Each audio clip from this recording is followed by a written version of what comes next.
Hi, Stefan Hartman here. Welcome to the Iron DPC podcast. I'm here with Mom, backed by popular demand. We have a lot of people interested to know what is she doing, and she's been doing a lot for longevity and anti-aging.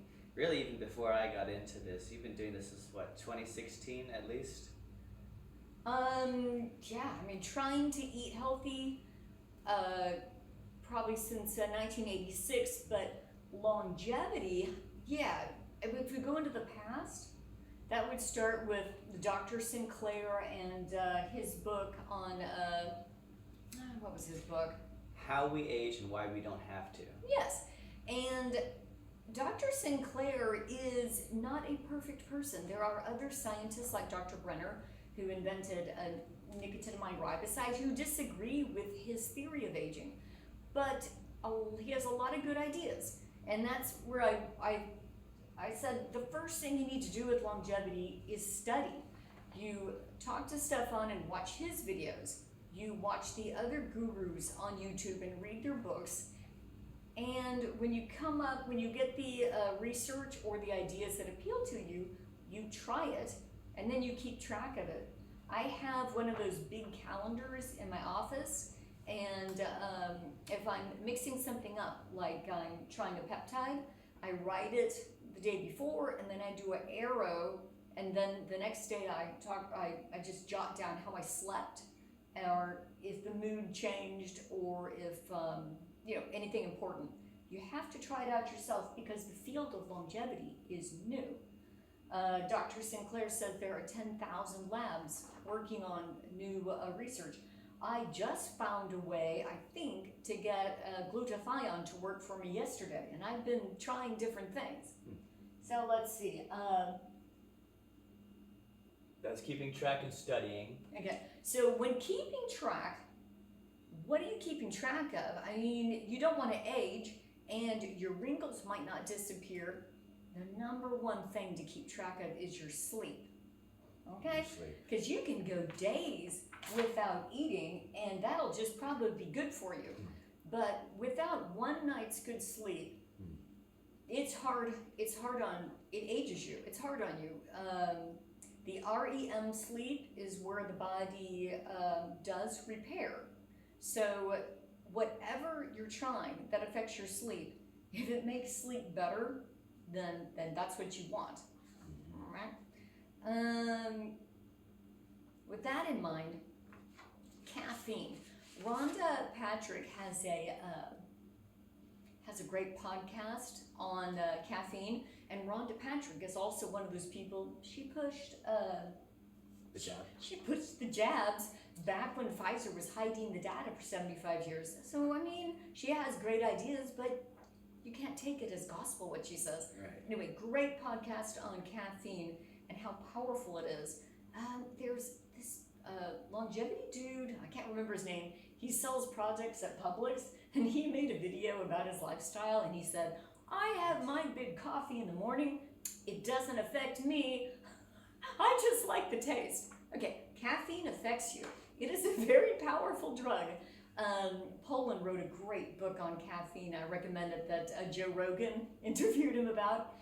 If a lot of people don't think caffeine affects them because they're asleep while it's affecting them, it takes away your REM sleep.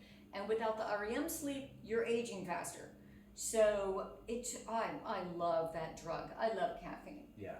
And it took me a very long time to get where I am right now, which is I make cold brew because it's so mild, it doesn't need much sweetener. Carb is a whole nother discussion we're gonna have. And I bought a 1/4 cup measuring cup. I love my little 1/4 cup measuring cup, and I measure out 1/4 cup of the cold brew, and that's all I have, and I drink it before 8 a.m. because caffeine needs 14 to 16 hours, and it still has a half-life at that point. Yeah, it has a quarter life at 14 hours. It can Yeah. still be in your system and affecting you. Yes, so get Which is interesting because Dr. Huberman recently came out and says you have to drink your coffee a certain amount of hours after you wake up, which is like, that's gonna throw some people's sleep schedules off if you're doing that. If you're drinking it at, I don't know, 11 a.m., depends when you wake up. You're right. I appreciate that Huberman is coming up with an idea and that he's looking at a way for us to improve longevity, but it may not be correct, right? I appreciate he's doing that, but I am not going to do that. I've done this for years. I really must start feeling asleep at 9 p.m., starting to feel sleepy at 9 p.m. at night. All right, enough. I could rant all day about caffeine. Look at this, important. Everyone loves it. Alcohol. Ah. When Stefan first did my saliva test and The hormone salivary test, yeah. yes, I was drinking like a glass or two of wine at night because it helped me unwind. And he said that was probably what was spiking my cortisol and interfering with my sleep. And I've tried previously to give up alcohol completely because they say it'll make your skin look great. You know, women wouldn't drink alcohol at all if it did that. I didn't see any change in my skin. But that said, with the New Year's resolution, I've completely stopped alcohol, and it was really easy because of many things I'm doing now. The peptides improve my mood. I don't need to unwind. And eating fewer carbs. The carbs seem to really get me agitated. So I don't really need alcohol anymore. And great, it won't interfere with my sleep. So think about that with the alcohol. It disrupts your REM sleep as well. Oh yeah, yeah. When you're looking at the supplements, maybe the hormone replacement therapy, the different things we're talking about, sleeping too deeply is also a sign. Not many people see that. That's probably just you so far. If you're drooling or you wake up and you slept on your arm wrong, you were sleeping too deeply. We should wake up enough to move so that our arm doesn't hurt. Otherwise, you were sleeping too deeply. And like on one of the things I've tried in the past, I wanted to try melatonin. So if you go to the vitamin store, they have 5 milligrams of melatonin. Yeah. And I thought, well, I usually try half of things that they recommend, so I got the 3. And I had one of the worst nightmares I ever had. A nightmare is where it's really annoying, but you're not waking up because you're sleeping too deeply. So then I went to, immediately, I only tried that once, 1 milligram melatonin, and that was still too deep. I can still remember the dream. Didn't want that. I actually take every night 15 microgram of melatonin. 15 microgram? And they don't sell it that. How do you find that? I buy the 300, I rip it in half, and I pour it in some a shot glass of water, and I throw the other half away because it's cheap. Well, 150 micrograms then. 15 micrograms would be impossible. Yeah, that would be, true. Yeah. 150 micrograms. Yeah, by the 300 microgram, you rip it in half, and you take the 15 microgram. Okay. And it turns out the latest research says less is more with melatonin. Which might end up being the case with lots of things we're trying. No, you're trying to just kick that pituitary and remind it. Which pineal gland. The pineal gland. Pineal gland. Kick it to make a little melatonin. Yeah. I don't take any more than that. So look at the research and try. All right, we're over here. And of course, when it comes under trying any other physical symptoms, not just sleep, if you've tried something and your chest feels tight, cut in half what you're taking. If your lifting doesn't work, if you feel sleepy while you go to the gym, maybe you took whatever you're taking, you should take at night instead of during the day. I'm excited about my glutathione, whether I'm going to take it morning or night. Okay, so what am I doing? The first, other than cutting back on that caffeine, I really, really at the moment like intermittent fasting. I first tried the intermittent fasting when Dr. Sinclair's book came out, and I was 142 pounds at the time. Someone has that funny picture of me at 142, and I took it with resveratrol because Dr. Sinclair said, this gets sirtuins going that are for longevity. The science doesn't really back up that sirtuins and resveratrol have any connection. Also, Resveratrol seems to keep cells from replicating. It annoys cells. But what I find resveratrol did was give me some stomach upset. So that weight came right off. So should you try resveratrol? I'm not going to recommend it, but some people find it helpful, and I don't think it hurt me. But after 1 month, I got off the resveratrol, and the intermittent fasting that I did then and I do now is 6 hours. So when I get up, I don't count my coffee as breaking my fast. So today I ate at 1, which was a little late. Sometimes I start at 11, sometimes noon, having my first meal, and then I count 6 hours from there, and that's it. And is that intermittent fasting? What do you mean count 6 hours from there? You mean time restricted feeding? Do you eat another time in the day? So intermittent fasting is where you don't eat the first part of the day. Then time restricted feeding is like a window. So you say your window would be like from 1 to like say 6 or 1 to 5. Mm-hmm, yeah. Okay. So that's time restricted. Time restricted. Okay. Feeding. So I like time restricted feeding.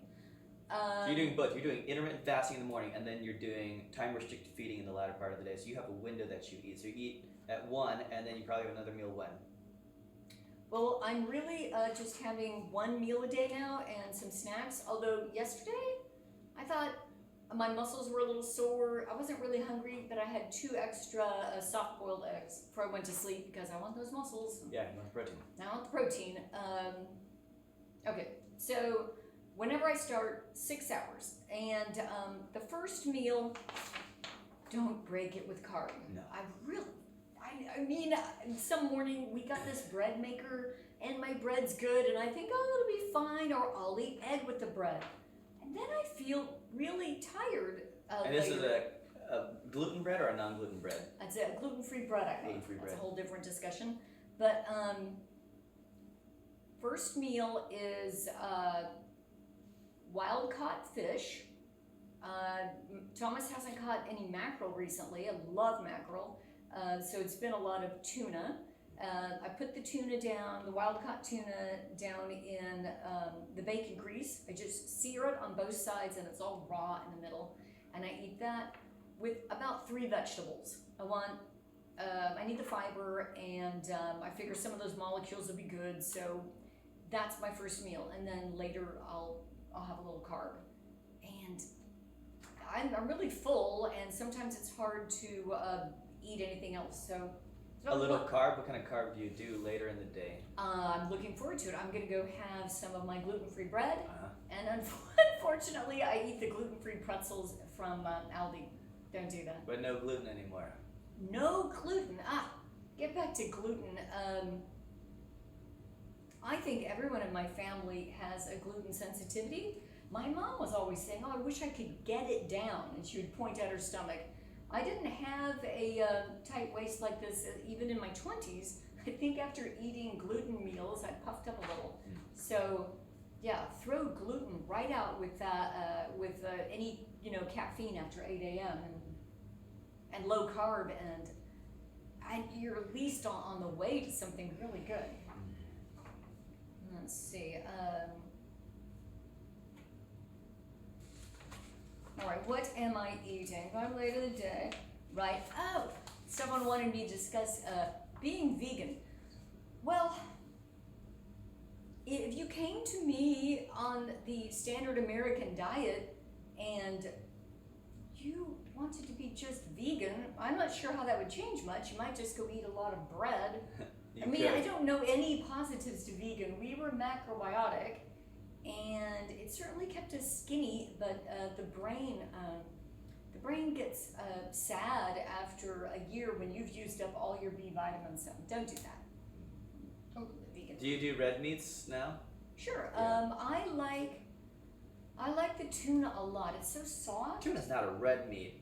No, I'm just saying I like it better than red meat. Oh, okay. I will eat the wild caught fish over red meat anytime, but sometimes we don't have any in the fridge, and we have the bison blend. Val really likes her red meat, so I might eat some of that. It just seems to be harder to digest. It's okay. I'll eat it. But I eat just fish and veggies. Do you do any organ meats? Oh yeah. This morning I had bison liver, and I make it in Logan's method. Pate? I make a bisque, I like to call it. A bisque? A bisque is a thick soup. Okay. I put it in a blender, and when it's all blended, then I sprinkle the bacon bits on top, and a little salt, and a little bit of my spice, and oh gosh, I love it. I would eat that every day. It might be too much, but I mean, you're gonna get plenty of B vitamins doing that, and vitamin A and antioxidant. oh, I feel it. I love the feel of B vitamins. B vitamins feel great. They do. Yeah. They feel great. Let's see. Okay. Oh, so let's talk about carbs. I mean, all of us are raised to celebrate with carbs. Yeah. Every like Valentine's Day, you know, just carbs load. Birthday, Christmas, Thanksgiving. Yeah. Every holiday is carbs. Are you a party pooper? Yes, I'm a party pooper. I mean, the other day I went to a meeting at Foxtel Coffee Shop, and it was late in the day, so I brought my own tea bag with me, and just went up to the counter and said, oh, I'll have a hot tea with the bag on the side. I don't want to make a big fuss about it, but I'm not eating the party foods, I'm not eating the foods these people recommend. You don't even eat out at Foxtail Coffee. No, not even, no. So you don't go out to like restaurants and stuff like that. Not recently, not a long time. I used to when I was first intermittent fasting. I would stop by Chipotle and order a side of chicken and a side of guac, and I really enjoyed that. I think it helped me start to intermittent fast. But I do notice now that I've cut back so much on the seed oils that it sits heavy in the stomach. You can feel the seed oil. Yeah, it doesn't sit like a nice tuna does. You know, a lot of people know that Chipotle cooks with rice bran oil. So. I know. If I'm super hungry, that's what I'll get when I'm out. But if flying on an airplane, like a lot of people know now, take the soft-boiled eggs with you. I did that at Stefan's last tennis tournament. It was so great. I was getting hungry. Bring some eggs. Eat some eggs, and then you feel good afterwards, which is the important thing. So I think a lot of my mood problems in the past were, we were macrobiotic, had to do with low B vitamins, but carbs.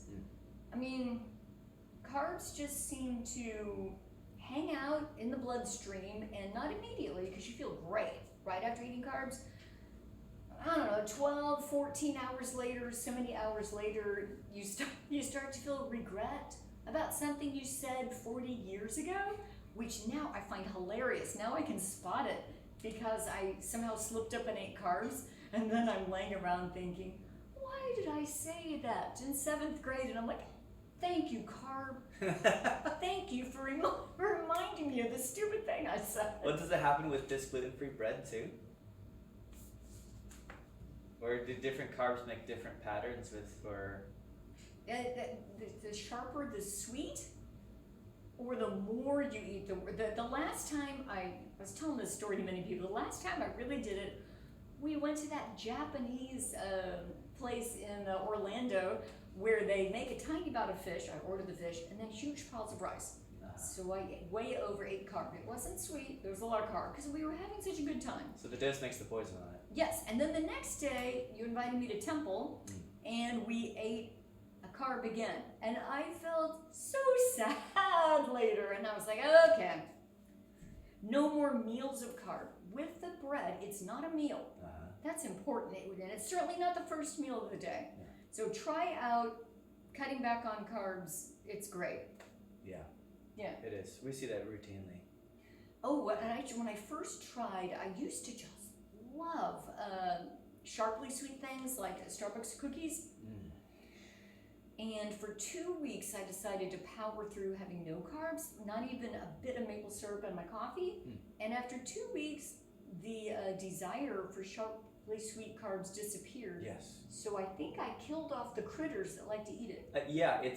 It's a couple different things. There's yeast in the gut that loves to eat those sort of things. So people don't understand, and not people, many even clinicians understand this, but your microbiome influences your thought patterns. You have little critters in your gut that influence your decision making throughout the day, which is wild to kind of even comprehend that billions of little critters are influencing your decisions, but that's totally the fact. And you can change your microbiome though. I did. It was amazing. A whole life of eating sweets too.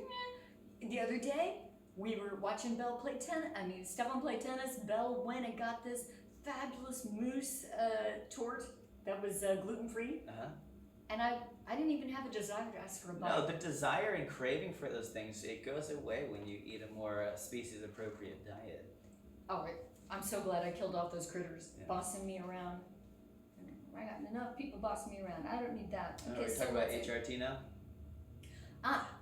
Hormone replacement therapy. At first, I didn't want to do it. It didn't sound crunchy enough. Yeah, because that's a lot of things. We get these earthy, crunchy parents come to us at IRDPC, and they're a little bit hesitant towards hormones and peptides. They think it's a bit unnatural. Yeah, but then I looked at some of the research, and it said the research said the magic words collagen, because of course I want to look good.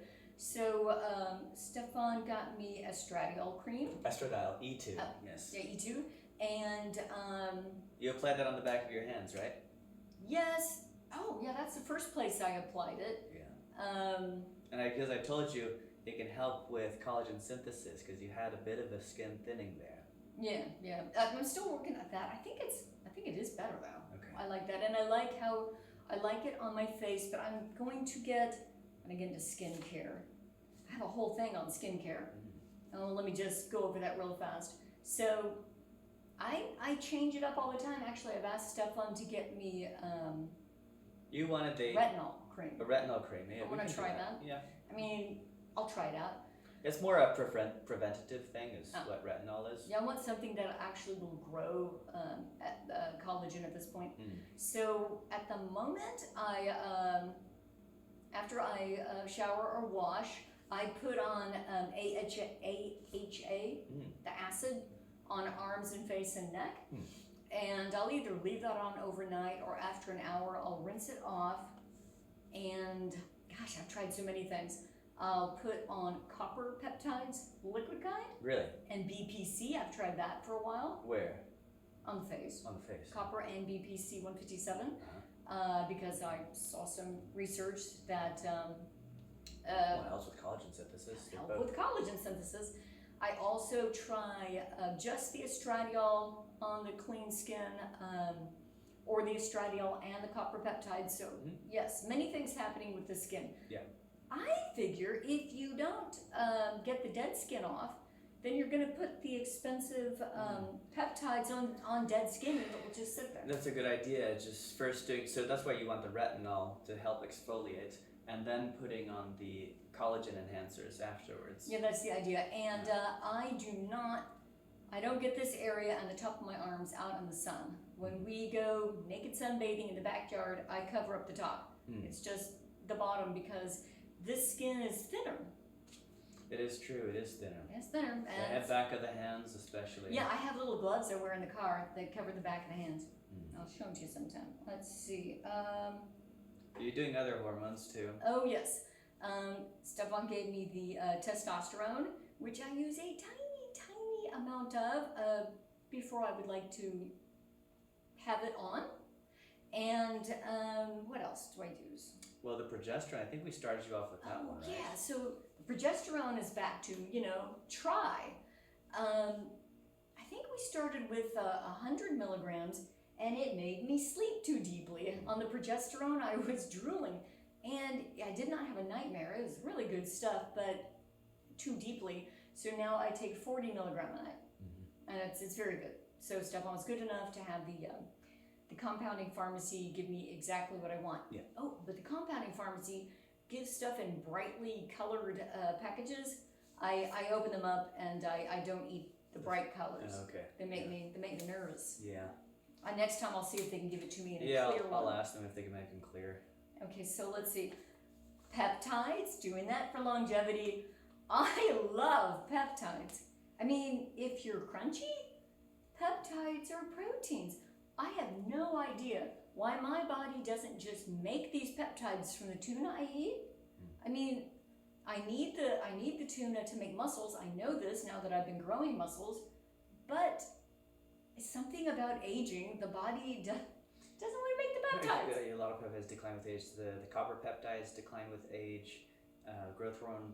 The glutathione, it should be made. Glutathione declines with age. NAD declines with age. Yeah, so supplement, Yeah.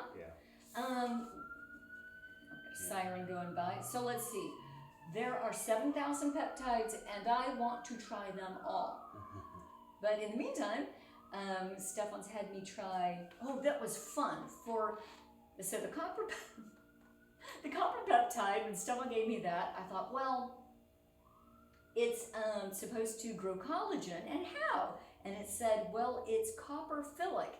It isn't copper itself. The copper peptide wants to use copper to grow collagen.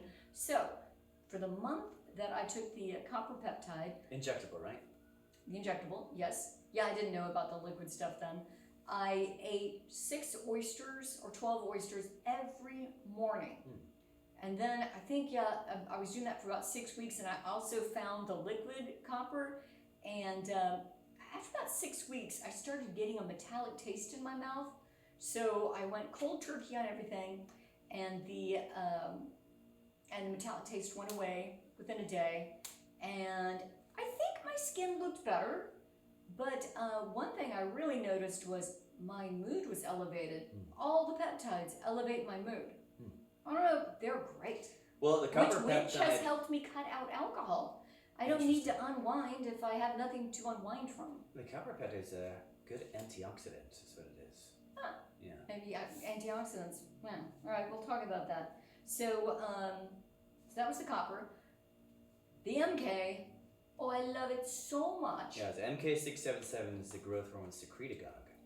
Yes, if I could, all the studies are on, the researchers wanted to give people a lot to see what would happen. They gave them 50 milligrams, and the NAS study that was for 1 year, they gave them 25 milligram. 25 milligram makes me sleep too deeply. So I took 15 milligrams for 4.5 months, which I think if I could redo, I would take it originally 15 milligrams for 4 months. Then I would take off for 2 months. Then I would go on a month, off a month. That's what right now I'm trying the on again, off a month. So one of your patients asked me, why would you go off if you love it? Because I want it to work forever, and I don't know, there's no multi-year research. I want to make sure I don't become desensitized to it.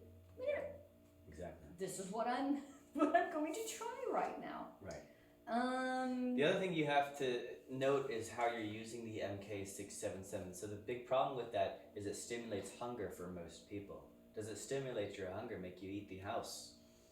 So when I first started the MK, it doesn't make me hungry at all. I listened to Stefan, so then I went and I read what people said about it, and they talked about how, well, you have to watch your sugars. And I thought, well, I don't have to eat sugar.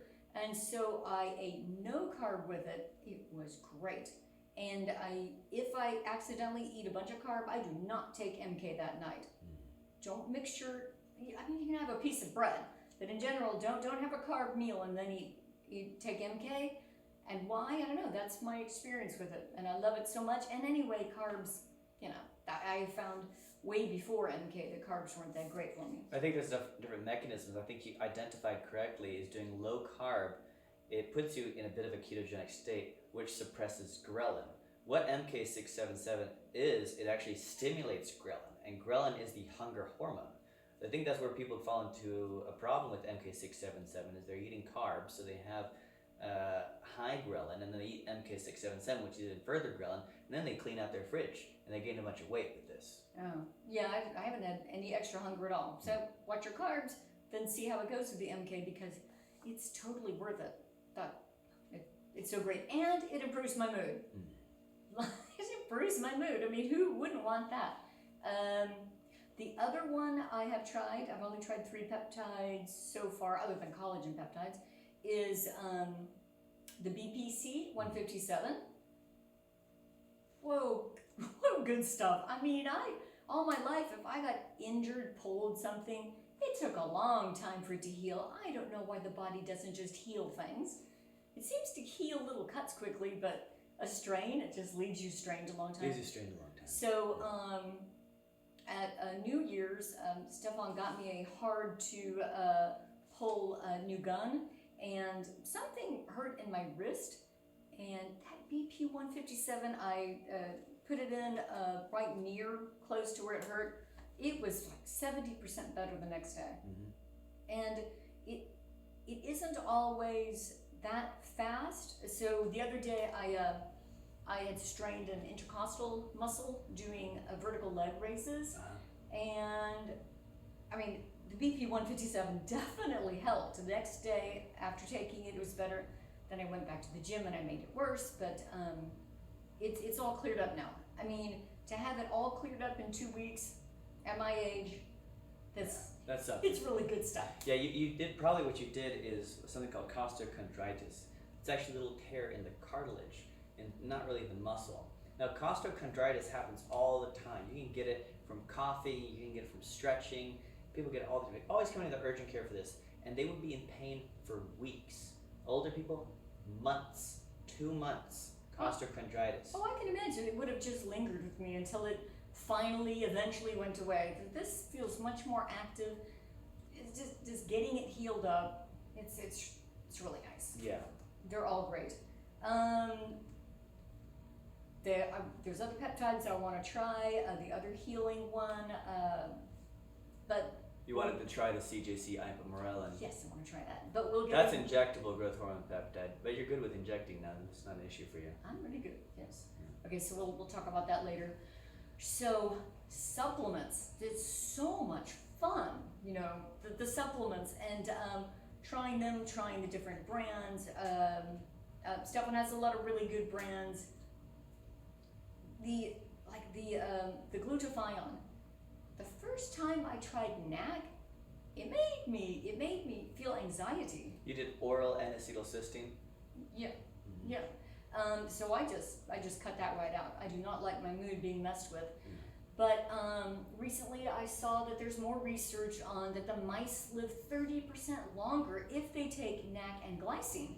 And I thought, well, I have glycine in my collagen peptides, but I didn't take it with my NAC. So this is a couple days ago. I bought the NAC and glycine together from Now. I trust them. And it improved my mood. Not only did it not cause anxiety, maybe it was because the last time I tried it, I had been eating a lot of carbs. So, you know, these things you have to, weight things. And I took I decided to double up, and I took it also before bed yesterday. And I sweat all night. I had to go clean all the sheets. What, with the N-acetylcysteine? The NAC and the glycine. So I looked it up this morning, and they said that the glutathione, which means yes, my liver may turn that into glutathione, can remove toxins. And I know recently I had tried this Amish butter that was supposed to be non-pasteurized, that I tend to think that was a toxin. I kind of think I was throwing that out last night. It was great, and I have felt great all day. Wow. So you did N-acetylcysteine with a bit of glycine. Yeah. Cool. I know. Now, have you done actual glutathione, like injectable? Yeah, I didn't care for that. Yeah. No, just didn't. You just try, and I didn't like it that much. So this seems to be working. Not that I could have tried it. I mean, Thomas really likes it. Now, talk about the NAD or the NMN. Let's see. You've been using that for a while, ever since you read Dr. Sinclair's book. Right. Well, Dr. Sinclair uses NMN because that's what he had for all his mouse studies. But I didn't know where to buy that, so I bought the nicotinamide riboside, and even chatted a bit with the inventor, Dr. Brenner, on Twitter, and really liked that. What was that? It was so long ago when I started that made my brain happier. Those B vitamins, getting them in there. All B vitamins, the brain loves them. Yeah. Usually I don't like fake B vitamins. I don't, if a product says it has a B12, I would never eat that. I don't like the fake Bs, but NR is great. I Well, took it to you're probably talking about cyanocobalamin, which a lot of cheap supplements will have that version of B12. Like the methylcobalamin is a bit of a higher end version of B12. Yeah.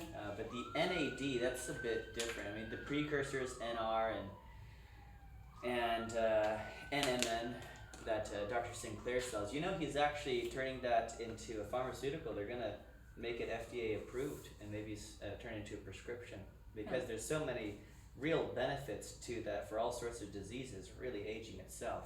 Well, I bought, because I heard that NMN is good and NR is good, and that they use different pathways to create NAD+. I purchased from Do Not Age in Britain a big old container of NMN, and I would switch out days trying them. I try NR one day, NMN the next day, trying to see which one's the best. I can't see any difference. I kind of like the idea of using a different pathway to make the NAD+, but yeah, I change them out at will. Have you ever done the injectable NAD that I have? No. Oh, okay. I'd like to try that though. That sounds exciting. Yeah, a lot of people like that one. Joe Rogan was, Well, going on and on he about did it. the IV infusion. We can do that as well if you want. Takes about 3 hours to infuse it though. I don't want to sit around for 3 hours. I will try the injectable. So many supplements to talk about. So we covered my current excitement with creating my own glutathione, NMN and NR. Gosh, so many. Let's see. I tried the quercetin the same time I was trying resveratrol. I just think it helps you eat less because it upsets your stomach. Just my opinion, but which is good. I take often a little TMG with the NR because they say you're methylating and you need TMG. Yeah, and it lowers homocysteine, and homocysteine has been associated with some Alzheimer's conditions. So I think doing some trimethylglycine is a good preventative method for all sorts of diseases, but also it helps you build muscle. Oh, okay. That's why bodybuilders use it. I don't notice anything with TMG, but it's harmless, so I take it. Yeah. Oh, for about a year, I tried calcium alpha ketoglutarate because the cheeky science shows that it made the mice live longer. Yeah. And it's very easy to take alpha ketoglutarate. It doesn't feel like anything. It dissolves in water. Then I ran out, and I didn't take it for a year. And then again, she had more research saying it's good, so I'm trying it again. Yeah. I don't know. Jury's out. Want the mice to live longer. Yeah. I take the collagen peptides. Every day. Yeah, just about every day. Sometimes I forget. And I take it with the hyaluronic acid because you want to make collagen. So you got the collagen, and then you've got the hyaluronic acid. And then I try to make sure at some point of the day I've eaten something with vitamin C in it. I eat some raw red bell pepper because it has vitamin C. And I either sunbathe or I take D3 because you need D, because you want to make collagen. Yep, you got it all covered there. Yeah, I will keep taking it. Do you put it in your coffee, the collagen, or not? It makes me sleepy, that glycine. Oh. So it's another thing. I don't need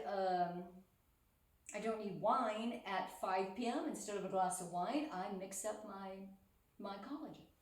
Doesn't make me sleep. I put it in my coffee every day. Yeah.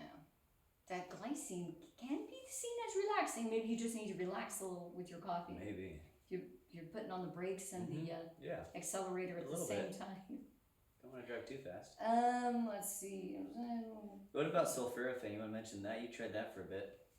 Rhonda Patrick loves that. She was like, you were doing sprouts for a while. You had a sprout over there. Yes, I do. I have a sprout maker. Yeah. So Rhonda, she was, the doctor was going on about how you won't get cancer and die if you eat broccoli and cauliflower. And why?